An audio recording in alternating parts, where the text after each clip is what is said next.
మహిమ ఘనతకు అర్హుడవు నీవే మా దైవమా. మహిమ ఘనతకు అర్హుడవు నీవే మా దైవమా. సృష్టికర్త ముక్తిదాత సృష్టికర్త ముక్తిదాత మా స్తుతులకు పాత్రుడా. ఆరాధనా నీకే ఆరాధనా నీకే ఆరాధనా స్తుతి ఆరాధనా ఆరాధనా నీకే ఆరాధనా స్తుతి ఆరాధనా ఆరాధనా నీకే ఆరాధనా నీకే నా యేసయ్యా ఆరాధనా నీకే. మహిమ ఘనతకు అర్హుడవు నీవే మా దైవమా. మన్నాను కురిపించినావు బండ నుండి నీళ్ళిచ్చినావు. మన్నాను కురిపించినావు బండ నుండి నీళ్ళిచ్చినావు. యెహోవా ఈరే చూచుకొనును యెహోవా ఈరే చూచుకొనును సర్వము సమకూర్చును. ఆరాధనా నీకే ఆరాధనా నీకే ఆరాధనా స్తుతి ఆరాధనా ఆరాధనా నీకే ఆరాధనా స్తుతి ఆరాధనా ఆరాధనా నీకే ఆరాధనా నీకే నా యేసయ్యా ఆరాధనా నీకే. మహిమ ఘనతకు అర్హుడవు నీవే మా దైవమా. మహిమ ఘనతకు అర్హుడవు నీవే మా దైవమా. వ్యాధులను తొలగించినావు మృతులను మరి లేపినావు. వ్యాధులను తొలగించినావు మృతులను మరి లేపినావు. యెహోవా రాఫా స్వస్థపరచును యెహోవా రాఫా స్వస్థపరచును నన్ను స్వస్థపరచును. ఆరాధనా నీకే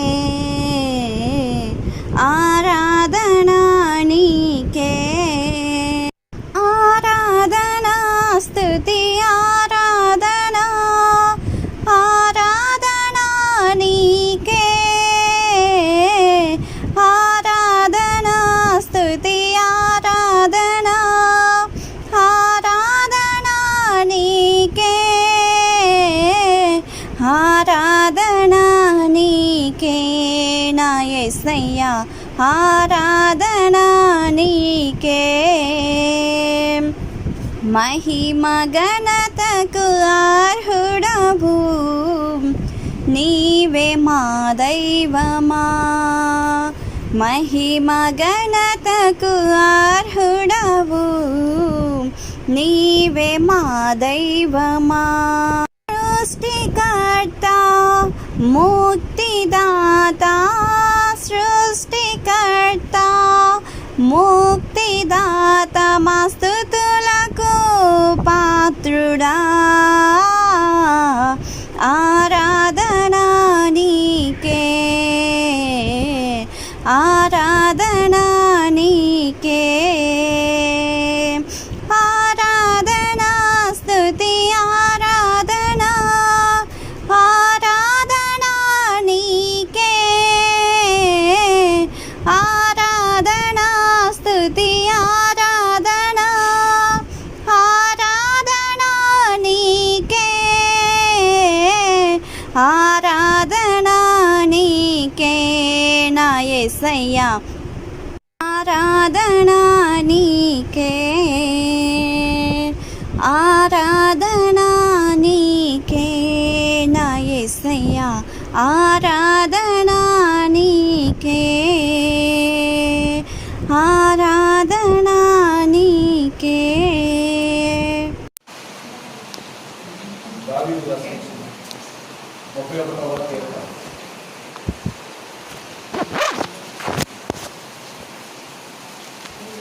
ఎవరైనా ఒకటి చదవండి, 10 వచనాలు. యెహోవా నీ శరణు తెచ్చుచున్నాను, నన్నెన్నడూ సిగ్గుపడనీయకుము, నీ నీతిని బట్టి నన్ను రక్షింపుము, నాకు నీ చెవియొక్కి నన్ను రక్షించుటకు నాకు ఆశ్రయ శైలముగాను ప్రాకారము గల ఇల్లుగాను ఉండుము. నా కొండ నా కోట నీవే, నీ నామమును బట్టి త్రోవ చూపి నన్ను నడిపించుము. నా ఆశ్రయ దుర్గము నీవే, నన్ను చిక్కించుకొనుటకై శత్రువులు రహస్యముగా ఒట్టిన వలలో నుండి నన్ను తప్పించుము. నా ఆత్మను నీ చేతికి అప్పగించుచున్నాను. యెహోవా సత్యదేవా, నన్ను విమోచించువాడవు నీవే. నేను యెహోవాను నమ్ముకొని ఉన్నాను. వ్యర్థమైన దేవతలను అనుసరించువారు నాకు అసహ్యులు.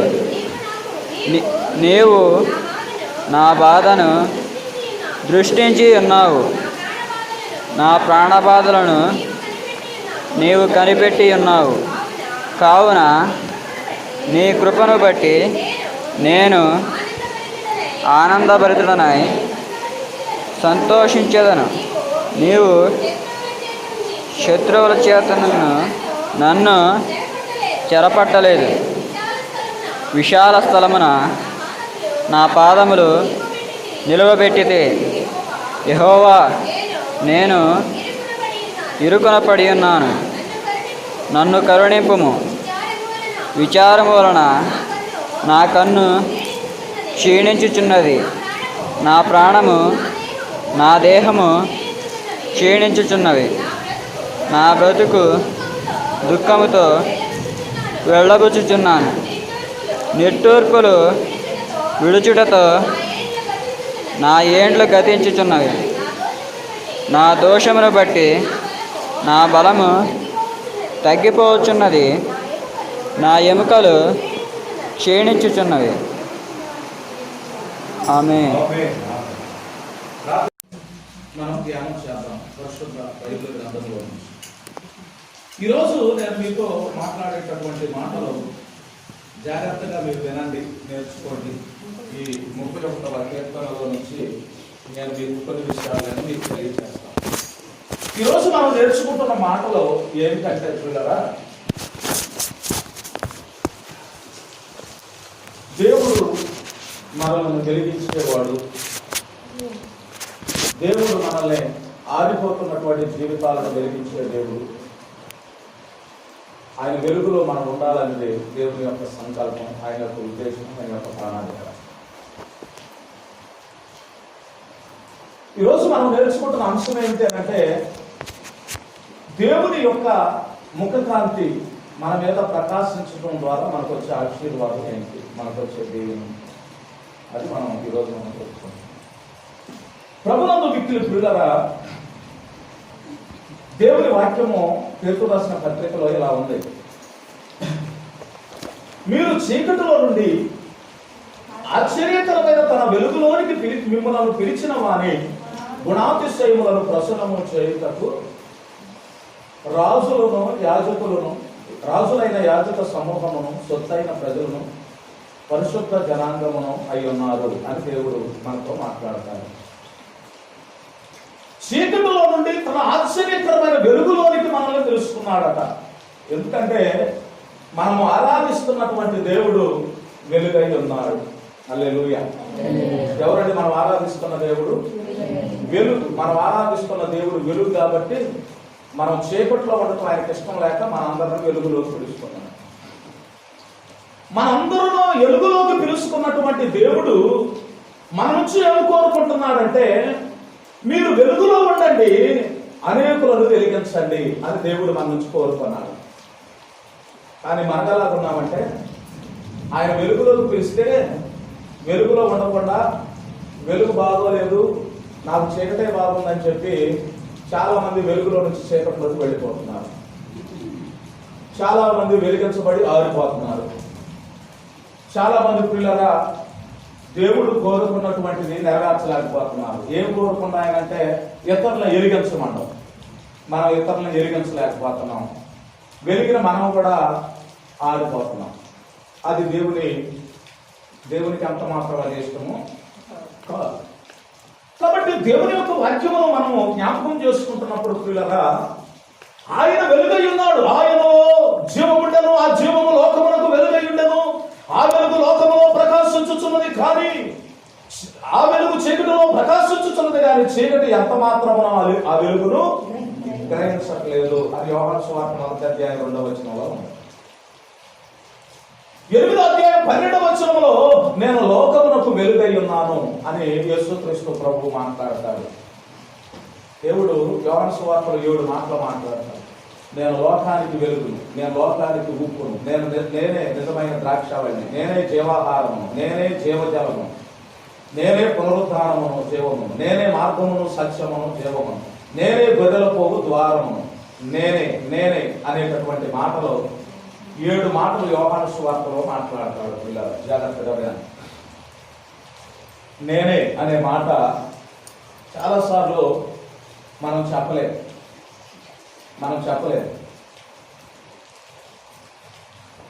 యేసుక్రీస్తు ప్రభువు ఒక రోజు అన్నాడు, మీలో పాపము చేయని వాడు ఎవడో మొట్టమొదటి ఆమె మీద రాయేయండి అన్నప్పుడు, అయ్యా నేను పాపిని అని ఎవడు ఒప్పుకోవాలి నోరు తెలిసి. కానీ అందరూ రాళ్ళు వదిలిపెట్టి మాత్రం వెళ్ళిపోయారు. నేనే అని అల్లా. అపోస్తుడైన పౌలు ఏమన్నాడో తెలుసా? పాపుల్లో ప్రధానమైనటువంటి వాడను నేనే అన్నాడు అపోస్తుడైనటువంటి పౌలు. ఒకరోజు ఎరుకో పట్టణాన్ని ముట్టడించి దానిలో ఉన్న సమస్తాన్ని నిర్మూలన చేసి రండి అని చెప్పేసి దేవుడు యెహోషువతో చెప్పాడు.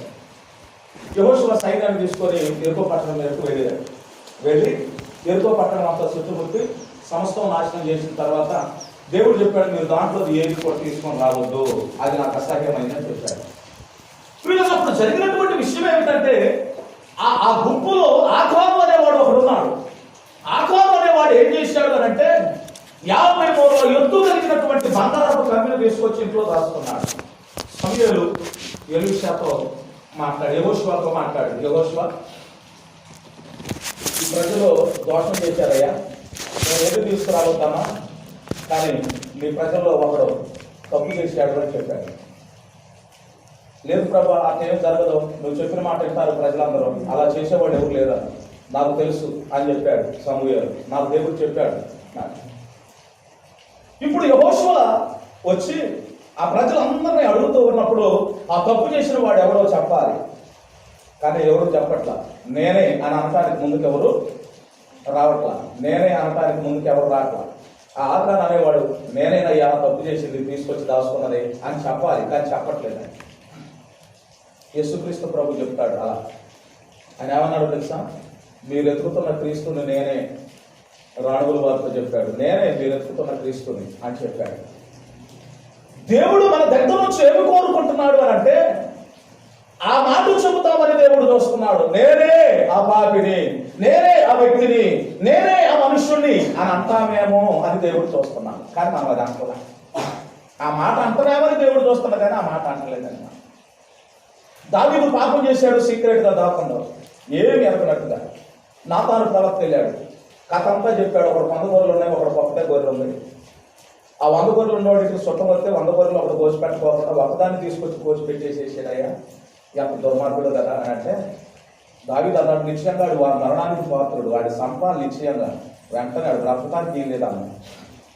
నాతాను ప్రవక్త అన్నాడు, ఆ మనుషుడు నువ్వే అన్నాడు. ఆ మనిషివి. ఈ చరిత్ర అంతా చెబుతున్నప్పుడు దావీదు ఒప్పుకోవాలి, నేనే ఆ వ్యక్తిని, నన్ను క్షమించయ్యా అని ప్రభు పాదాల మీద పడాలి. కానీ అంతా అయిన తర్వాత ఒక అట్ట జరిగింది అని తప్పేనండి అనకూడదు. అంటే అలా కాదు. కానీ దేవుని సన్నిధిలో దేవుడు ఏం కోరుకుంటాడంటే మనం వెంటనే ఒప్పుకునేటటువంటి వారిగా ఉండాలన్నది దేవుని సంకల్పం. విషయం అంతా తెలియచేయొద్దు. కొన్నిసార్లు విషయం అంతా తెలియజేసినా ఏమీ తెలియనట్టు ఉంటాం, అది నాది కాదులే అన్నట్టు ఉంటాం. మందైన దావీదు అట్లాగే ఉండడు, ఆకారం అట్లాగనే ఉన్నాడు. అననీయ సభ్యురాలు కూడా అట్లాగే ఉన్నారు, మన సంగతి కాదులే అన్నట్టుగా. కానీ దేవుడికి అది ఇష్టం కాదు. మనం వెలుగులో ఉన్నాం. ఎక్కడ ఉన్నామండి? మనం వెలుగులో ఉన్నామా, చీకట్లో ఉన్నామా? చెప్పాలి.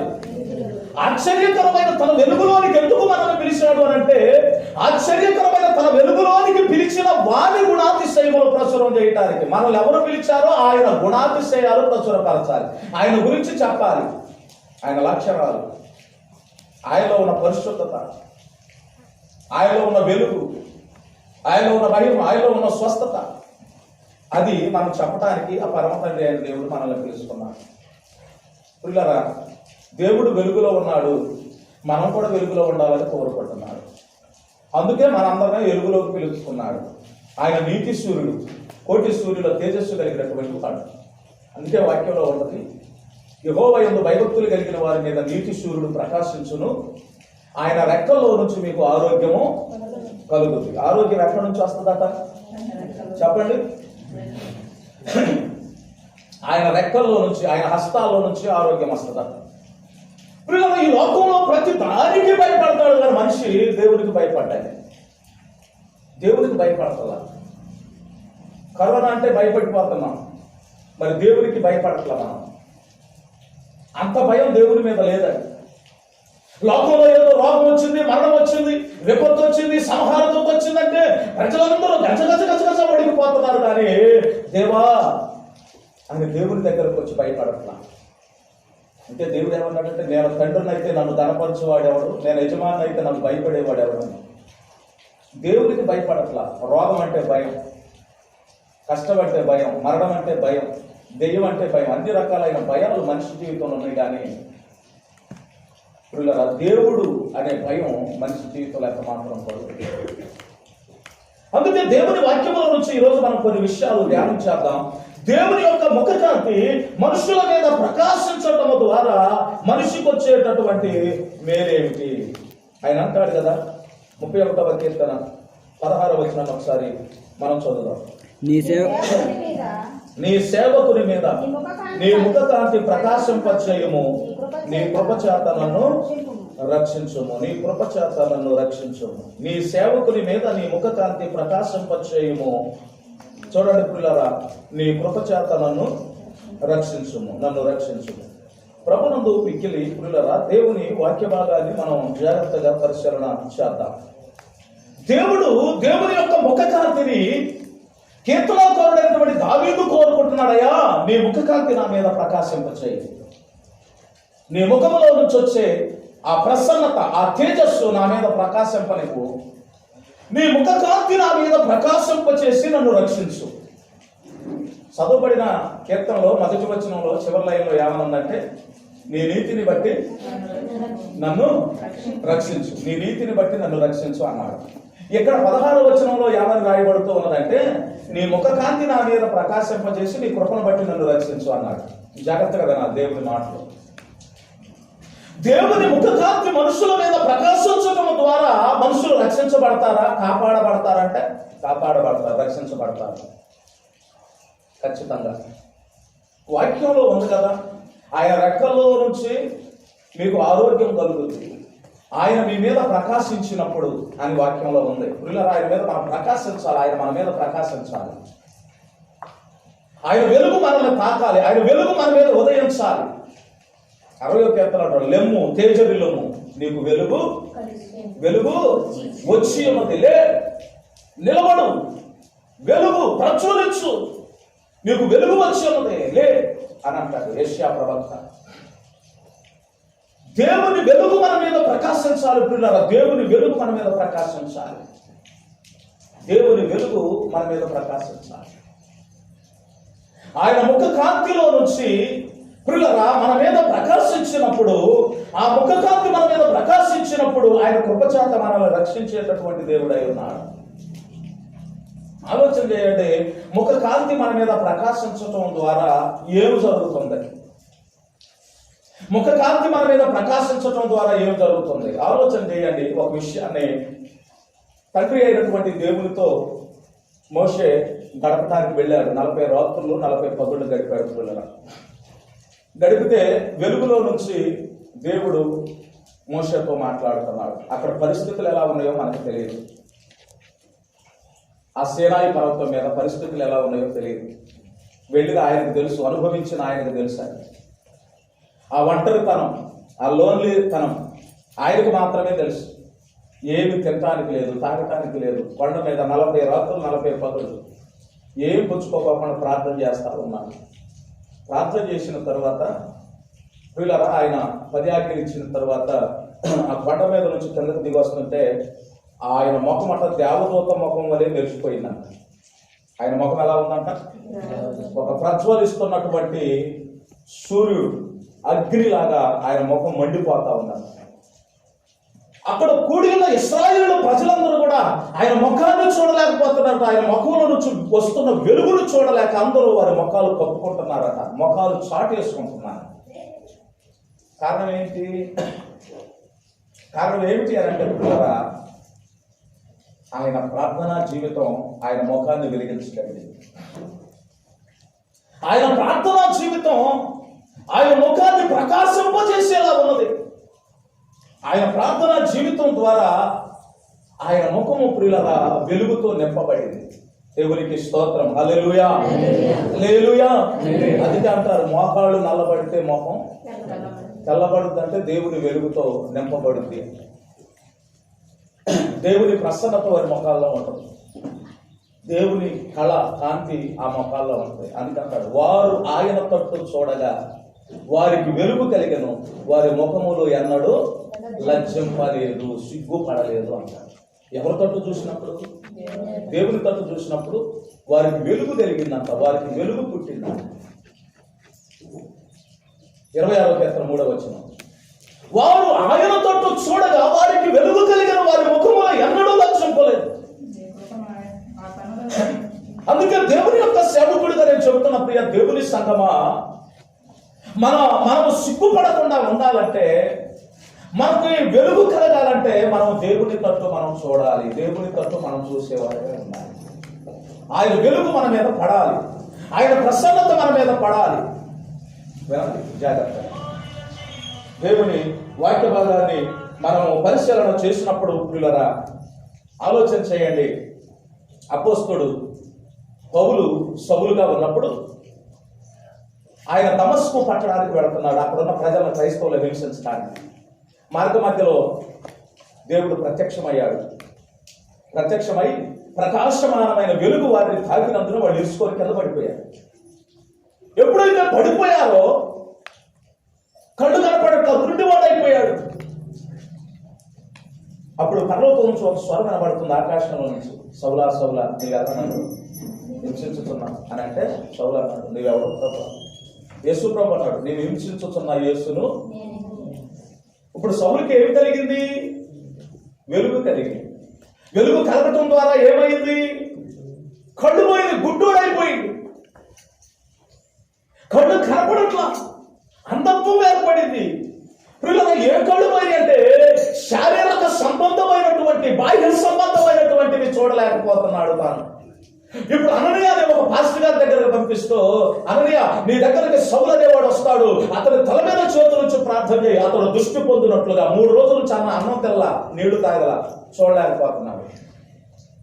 అయ్యా సౌలు గురించి నేను యోదయ, యెరూషలేము, గలిలయ ప్రాంతాల్లో విన్నా. సౌలు సామాన్యుడు కాదు. సౌలు కోసం నేను ప్రార్థన చేయను. సౌలు కోసం నేను ప్రార్థన లేదు. నువ్వు అనుకుంటున్న సౌలు కాదు. ఇప్పుడు అతడు నా నామమును భరించువాడు, రాజుల ఎదుట, చక్రవర్తుల ఎదుట, ప్రజల ఎదుట నన్ను భరించేవాడు, నా కొరకు బ్రతికేవాడు. ఆయన ఒకప్పుడు వంటి వాడు కాదు అన్నాడు. అవునయ్యా, సరే నువ్వు చెప్తున్నావు కాబట్టి అతని కోసం ప్రార్థన చేస్తాను. సౌలు నెత్తి మీద చేతుల నుంచి ప్రార్థన చేసినప్పుడు పిల్లరా, సౌలు కళ్ళ నుంచి పొరల వంటివి రాలగా అతడు చూపు పొందాడట, దృష్టి పొందాడట. పాపపు పొరలు కళ్ళ నుంచి రాలిపోయాయి. ఇప్పుడు పరిశుద్ధతను చూడగలుగుతున్నాడు, వెలుగును చూడగలుగుతున్నాడు, నిజమైనటువంటి దైవత్వాన్ని ఆయన చూడగలుగుతున్నాడు. దేవుని ముఖకాంతిలో నుంచి ప్రియులరా ఆ వెలుగు మన మీద ప్రకాశించినప్పుడు మనకు కలిగేటటువంటి లాభాలు 2-3 అని చెప్పి నేను మిమ్మల్ని ముగింపులోకి తీసుకొని వస్తాను. 90వ కీర్తన 8వ వచనం. 90వ కీర్తన 8వ వచనం. మా దోషములు నీవు నీ ఎదుట ఉంచుకొని ఉన్నావు. నీ ముఖ కాంతిలో మా రహస్య పాపములు కనబడుచున్నవి. చేతులు ఎత్తి స్తోత్రం చెప్పాలి. మా దోషములు నీవు నీ ఎదుట ఉంచుకొని ఉన్నావు, నీ ముఖ కాంతిలో మా రహస్య పాపాలు కనబడుచున్నాయి. మన రహస్యమైన జీవితం, మన రహస్యమైన బ్రతుకు, మన రహస్యమైన గుట్టు, మన రహస్యమైనటువంటి ప్రతి విధమైన కార్యకలాపాలు పిల్లరా ఎక్కడ దొరుకుతాయో తెలుసా? దేవుని సన్నిధిలో మాత్రమే దొరుకుతాయి, ఇంకెక్కడ దొరకదు. దేవుని ముఖ కాంతిలో నుంచి మన రహస్య పాపాలు బయటపడతాయట. ఆయన ముఖ కాంతి మన మీద ప్రకాశించటం వలన కలిగే ఒక లాభము, ఒక మేలు ఏమిటి అంటే మన పాపాలు బట్టబయలు చేయబడతాయి, మన పాప జీవితం బయటపడుతుంది.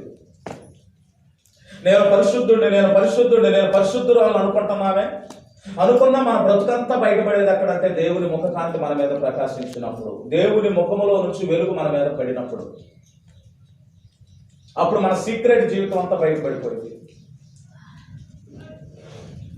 అప్పుడు మన చిత్రం అంతా దేవుడు తెరుస్తాడు, మన పుస్తకం అంతా ఇప్పుతాడు, మన జీవిత చరిత్ర అంతా ఆయన మన ముందు పెడతాడు. దేవుని ముఖకాంతి మన మీద ప్రకాశింపనంత కాలము మనం ఎవరమో పరిశుద్ధులం, నీతిమంతులం, దేవుని కుమారులం, దేవుని కుమార్తెలం.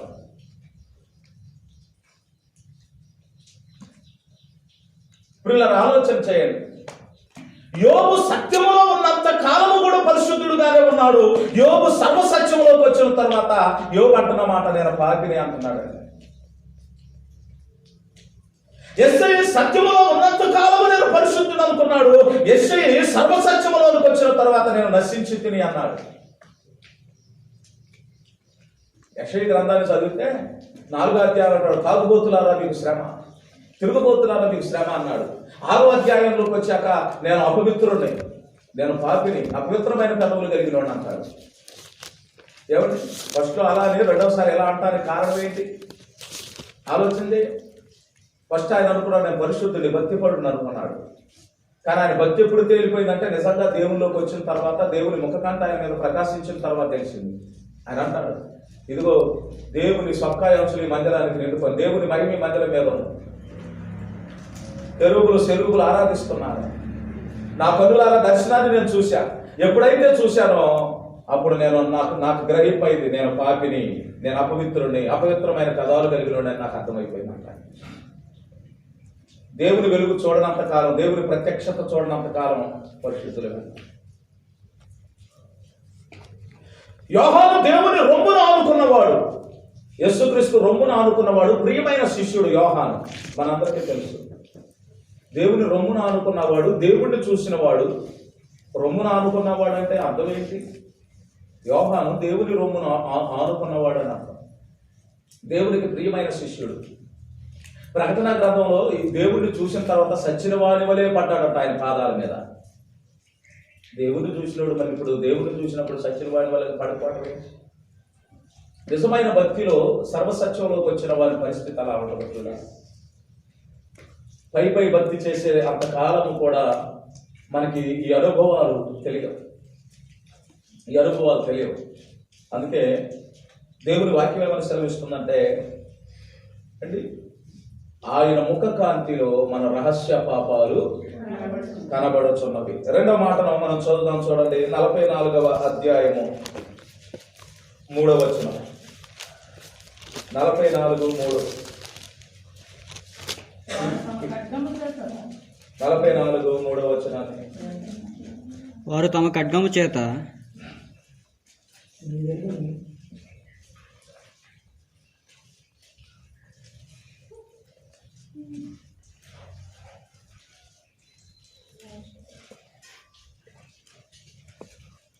నీ దక్షిణ హస్తమే, నీ బాహువే, నీ ముఖకాంతి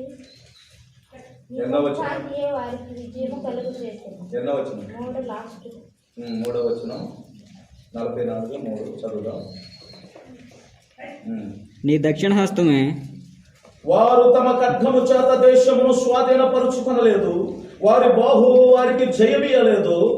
నీవు నీ దక్షిణ హస్తమే, నీ బాహువే, నీ ముఖకాంతియే వారికి విజయము కలగజేశాను. జాగ్రత్తగా పురిలారా, వారు తమ ఖడ్గము చేత దేశమును స్వాధీనపరుచుకోలేకపోయారట. వినాలి జాగ్రత్తగా దేవుని వాక్యాన్ని. వారికి అనేకమైనటువంటి ఆయుధాలు ఉన్నాయి, యుద్ధం చేయడానికి కావలసిన పరికరాలు, పనిముట్లన్నీ ఉన్నాయి. కానీ వాటి చేత వారు దేశాన్ని స్వాధీనపరుచుకోలేకపోయారు, జయాన్ని పొందలేకపోయారు, గెలవలేకపోయారు. దావీదు అంటాడు, ఏ బోధను ధరించుకోవయ్యా, ఈ డాలును చేత పట్టుకో, ఈ బెల్లం తీసుకో, ఈ కత్తి తీసుకో, ఇవన్నీ తీసుకో, అన్ని తగిలిస్తారు. అన్ని తగిలితే దావీదు ఒకటి అంటాడు, ఇవేమి నాకు వాడుకలేదు. ఇవి కత్తి పట్టుకోవడం నాకు వాడుకలేదు, ఈ బెల్లం నాకు వాడుకలేదు, ఈ ఒంటికి ధరించుకునేటటువంటి ఈ దట్టి నాకు వాడుకలేదు. ఇవన్నీ తీసేస్తాడు. సౌరాకుడు, మరి ఇవన్నీ లేకుండా నువ్వు ఎంతగానో చేస్తావు అని అంటే అప్పుడు చెప్తాడు, నా దేవుడు నాకు తోడుగా ఉండవు. అరణ్యములో నా గొర్రెలు తినడానికి తొడేళ్ళు వచ్చినాయి, ఎలుగుబంట్లు వచ్చినాయి, సింహాలు వచ్చినాయి. వాటి నోటిలో నుంచి నా గొర్రె పిల్లలు నేను విడిపించగలిగాను. కారణం ఏమిటంటే నా దేవుడు నాకు తోడుగా ఉండవు. కాబట్టి ఇవేమీ కూడా నాకు అవసరం లేదు అని చెప్పి తాను మాట్లాడతాడు. ఇప్పుడు ఇలా ఆలోచింది జాగ్రత్త. యుద్ధానికి ఆయుధాలు, పరికరాలు నాకు అవసరం లేదు, నా దేవుడు నా పక్షాన ఉన్నాడు, యుద్ధము యెహోవాదే అని వెళ్ళాడు. ఏ ఆయుధము లేకుండా ప్రార్థనాపూర్వకంగా వెళ్ళి నిలబడ్డాడు, విజయాన్ని తీసుకొచ్చుకున్నాడు, గెలిచాడు. గొలియాతును ఒక్క దెబ్బకే చంపేసేశాడు. ఇక్కడ చూస్తే వారి ఆయుధాలు వారిని రక్షించాల, వారి ఆయుధాల వల్ల వాడు దేశాన్ని స్వాధీనపరుచుకోవాలా, వాళ్ళ ఆయుధాల వల్ల వాళ్ళు జయాన్ని తెచ్చుకోవాలా, గెలవలేదు. కానీ వారికి జయాన్ని ఇచ్చింది ఏమిటంటే దేవుని ముఖ కాంతి వారి మీద ప్రకాశించింది కనుక వారి విజయాన్ని సంపాదించుకున్నారు. అక్కడ రాసిన మాట ఆ 44వ వచనంలో పురులారా, అధ్యాయంలో 3వ వచనాన్ని జాగ్రత్తగా గమనించండి పురులారా. అక్కడ రాయబడుతుంది ఏమండి, నీ దక్షిణ హస్తమే, నీ బాహువే, నీ ముఖ కాంతియే వారికి విజయము కలగజేస్తాను. నీ ముఖ కాంతిలో వారికి విజయం. దేవుడు మన మీద ప్రకాశిస్తే మనకి విజయమే, అపజయం ఉండదు. దేవుడు మన మీద ఉదయిస్తే, దేవుని ముఖ కాంతి మన మీద ప్రకాశిస్తే మనం ఎప్పుడూ ఓడిపోము, గెలుస్తాం. దేవుడు విజయాన్ని ఇస్తాడు. వాడిపోజేసేటటువంటి దేవుడు కాదు ప్రియులారా, అపజయ పాలు చేసేవాడు కాదు మన దేవుడు. మనం ఆరాధిస్తున్న దేవుడు జయాన్ని ఇచ్చేవాడు, మనం ఆరాధిస్తున్న దేవుడు. ఆలోచన చేయండి దేవుడి యొక్క వాక్యాన్ని. ఆయన ముఖ కాంతి మన మీద ప్రకాశించటం ద్వారా మన పాపాలు బయటపడతాయి. ఆయన ముఖ కాంతి మన మీద ప్రకాశించటం ద్వారా ప్రియులారా ఆలోచన చేయండి, మనకి విజయం వస్తుంది, జయం వస్తుంది, పడిపోము. ఎక్కడ ఇశ్రాయేలుకి పగలు మేఘస్తంభమై, రాత్రి అగ్నిస్తంభమై వారు నడిపించినటువంటి దేవుడు ప్రియులారా, వారు ఎక్కడ వాడిపోలా. శత్రువులు ఎరగబడిపోయారు, ఎర్ర సముద్రాన్ని దాటారు, యోర్దాను నదిని దాటారు. అనేకమైన అద్భుతాలు గుండా వారు సాగిపోయారు వారి జీవితం. కారణం ఏమిటంటే దేవుడు వారికి వెలుగై ఉన్నాడు. ఆ వెలుగై ఉన్న దేవుడు వారిని నడిపించాడు. దేవునికి స్తోత్రం. హల్లెలూయా. మూడవ మాటను మనం చదువుదాం. చూడండి, 67వ కీర్తన 2వ వచన భాగాన్ని మనం చదువుదాం. 67వ కీర్తన 2వ వచనం. దేవుడు మమ్ము కరుణించి మమ్మను ఆశీర్వదించును గాక. ఆయన తన ముఖ కాంతి మా మీద ప్రకాశింపజేయును గాక. హల్లెలూయా. దేవుని ముఖ కాంతి మన మీద ప్రకాశింపచేయటము ద్వారా మనకు ఆశీర్వాదం వస్తుందండి. దేవుడిచ్చే ఆశీర్వాదము శాశ్వతమైనటువంటిది. దేవుడిచ్చే ఆశీర్వాదము గొప్పదే. దేవుడు మమ్మల్ని కరుణించి మమ్మల్ని ఆశీర్వదించును గాక. ఆయన తన ముఖ కాంతి మా మీద ప్రకాశింపచేయును. దేవుడి ముఖ కాంతి మన మీద ప్రకాశించటము ద్వారా ప్రియులరా మనకు ఆశీర్వాదం అనేటటువంటిది దొరుకుతుంది. ఆశీర్వాదం దొరుకుతుంది అండి. ఆశీర్వాదాలు మానవునికి రావటానికి చాలా దారులు ఉన్నాయి బైబిల్ గ్రంథంలో. ఆశీర్వాదాలకు అనేకమైనటువంటి మార్గాలు ఉన్నాయి దేవుడు చూపించినవి. కానీ ఆయన అంటాడు, యెహోవా యందు భయభక్తులు కలిగినటువంటి వారిని, పిన్నలనేమి పెద్దలనేమి, దేవుని యందు భయభక్తులు కలిగిన వారు అందరినీ ఆయన యెహోవా ఆశీర్వదించును అంటాడు. 116వ కీర్తన 12వ వచనంలో. సామెతల గ్రంథం 8వ అధ్యాయం 21వ వచనంలో నన్ను ప్రేమించే వారిని ఆస్తికర్తలుగా చేస్తానంటాడు. సామెతల గ్రంథం 28వ అధ్యాయంలో నమ్మకమైన వారికి దీవెనలు మెండుగా కలుగును అంటాడు. అంటే ఆశీర్వాదం మెండుగా కలుగును అంటాడు. ఆశీర్వాదం అనేది ప్రియులరా చాలా దారులు ఆశీర్వాదం సంపాదించుకోవడానికి.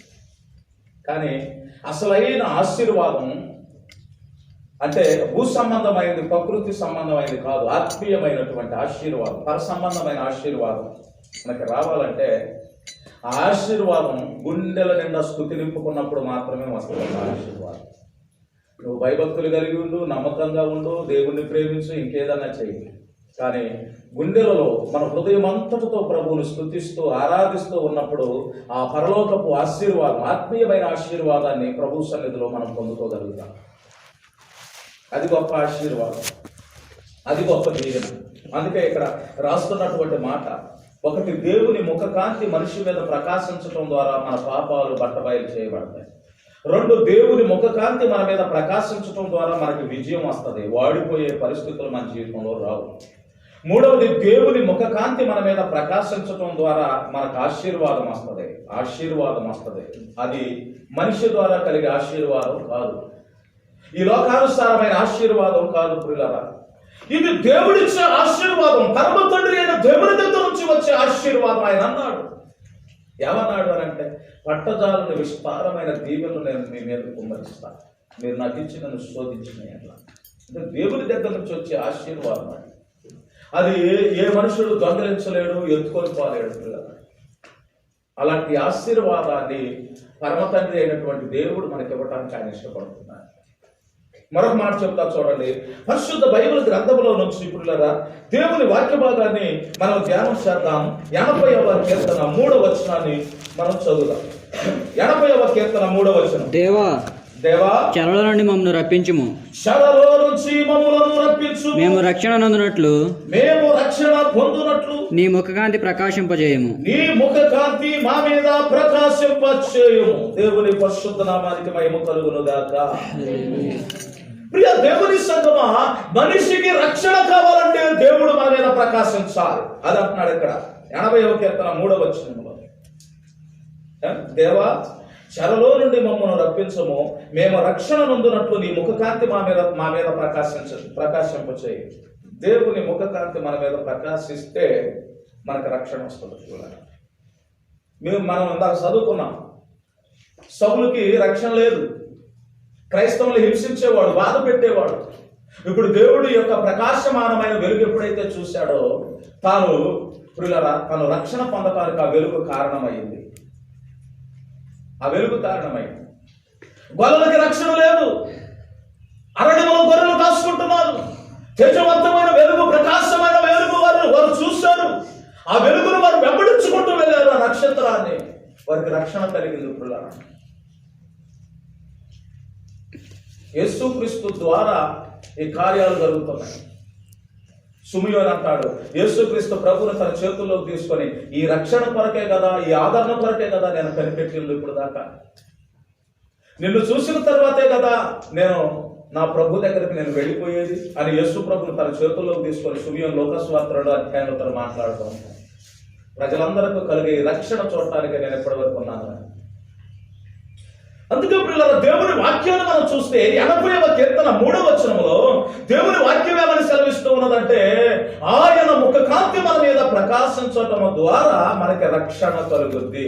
రక్షణ లోపల ఎక్కడ లేదంట.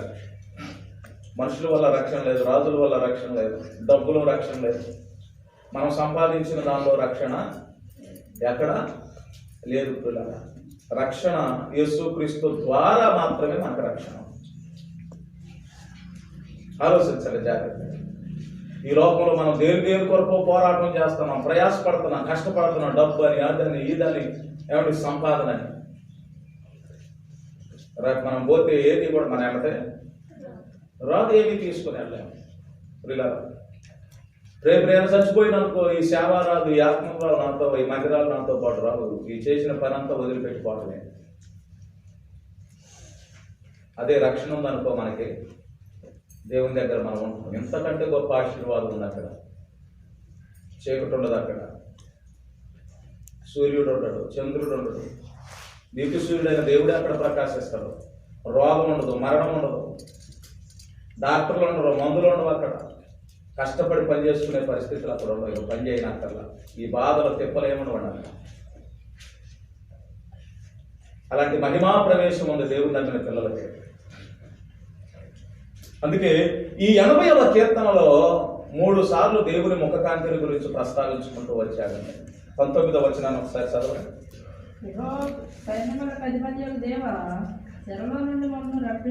యెహోవా సైన్యములకు అధిపతియగు దేవా, శరలో నుండి మమ్మల్ని రప్పించుము, మేము రక్షణ నొందునట్లు నీ ముఖకాంతి ప్రకాశింపచేయి.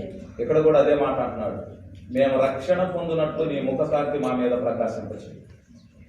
రక్షణ పొందాలంటే దేవుని వెలుగు మన మీద పడాలి. దేవుని వెలుగు మన మీద పడాలి. చూడండి, అక్కడే మనం చూద్దాం దేవుని వాక్యాన్ని. మరొక మాటలో మనం అక్కడే 7వ వచనాన్ని కూడా మనం చదువుదాం.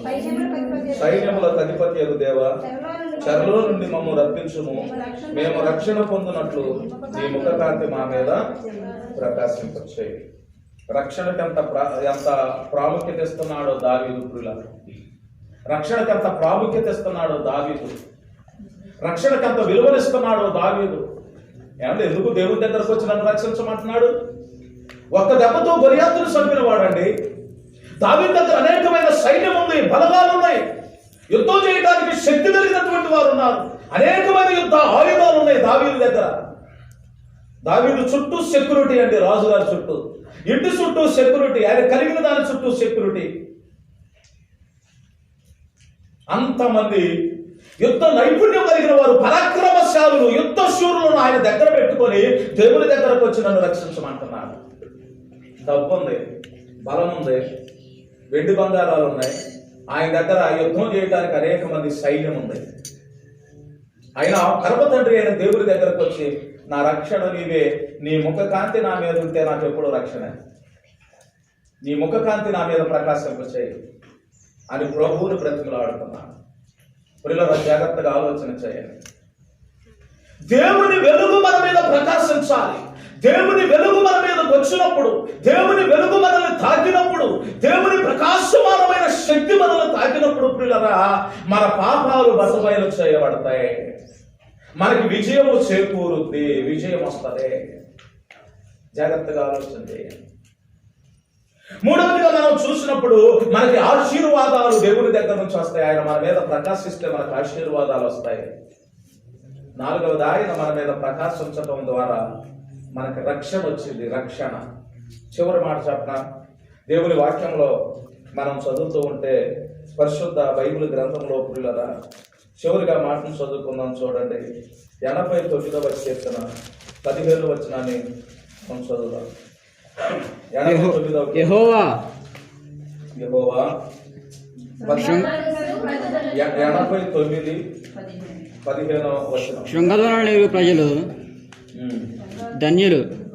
యెహోవా నీ ముఖకాంతిని చూచి వారు నడుచుకొనుచున్నారు. యెహోవా నీ ముఖ కాంతిని చూసి వారు నడుచుకొనుచున్నారు. వారు నడుచుకొనుచున్నారు. జాగ్రత్తగా వినాలి దేవుని వాక్యాన్ని పిల్లలు. దేవుని పరిశుద్ధ బైబిల్ గ్రంథంలో దేవుని వాక్యాన్ని చూసినప్పుడు శృంగధ్వనుల నెరుగు ప్రజలు ధన్యులు, యెహోవా నీ ముఖ కాంతిని చూసి వారు నడుచుకుంటున్నారు. ఎందుకు కారణం?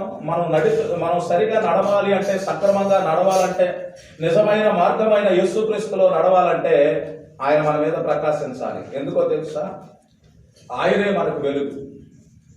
ఆయన ఆ వెలుగులోనే మనం నడవగలుగుతాం కూడా. ఆ వెలుగై ఉన్న దేవుడే మనకి తోడుగా లేకపోతే, ఆ వెలుగై ఉన్న దేవుడే ప్రియులారా మనకి నడిపించకపోతే, ఏమండి వినండి, నీ వాక్యము నా పాదములకు దీపము, నా త్రోవకు వెలుగునై. ఎవరు వెలుగెవరు? యేసుక్రీస్తు ప్రభువే వెలుగు. నేను లోకమునకు వెలుగునై ఉన్నాను. ఆ వెలుగై ఉన్న దేవుడు మన మీద ప్రకాశిస్తే మనం నడిపించబడతాం, మనం నడవగలుగుతాం. అంటే ఇప్పుడు నడవట్లేదా? ఇప్పుడు నడుపుతామా? ఎప్పుడు నడుపుతాం? కొంతమందిలో నిద్రలో కూడా నడుపుతారు. ఈ నడక కాదు. ఏ నడక అంటే సరైన నడక, పరిశుద్ధమైన నడక, పవిత్రమైన నడక, యేసు చూపించిన మార్గములో నడిచేటటువంటి నడక. ఆ నడక మనం నడవాలంటే, ఆయన నడిపింపుకు మనల్ని అప్పచెప్పుకోవాలంటే మనం ఆయన ముఖకాంతి మన మీద ప్రకాశించాలి. అదే అక్కడ మనతో మాట్లాడుతున్నటువంటి మాటలు పిల్లల.